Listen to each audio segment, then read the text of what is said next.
Well, welcome to the imaging department.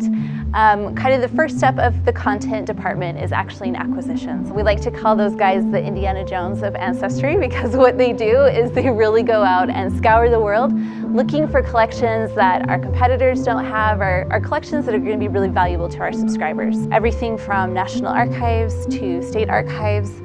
We work with private owners, historical societies, religious institutions, a wide variety, and those contracts can take quite a while to negotiate. The longest contract negotiation we ever had was 12 years. So most of the content that we digitize here in the Lehigh office is actually microform content, and we call microform content anything that's film-based. And we work with 35mm or 16mm film as kind of the average size.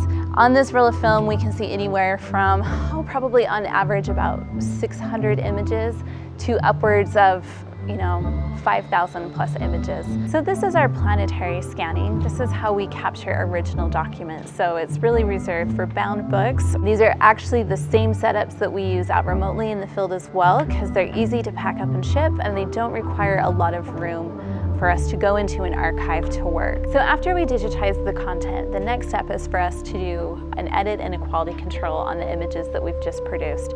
And then from there they go into our QA tool. And in that step, we look at 100% of the images in a thumbnail view, and we're trying to identify if any defects have occurred. So after we prep the content, this is our live inventory room. So content comes in here when it's being processed through the imaging pipeline. All these shelves in here have labels, so we know what shelf a book is on and then who checks it out for the day. It's our way of making our content secure. We temperature control all of our rooms, so it should be 65 degrees plus or minus 5 degrees for microfilm storage.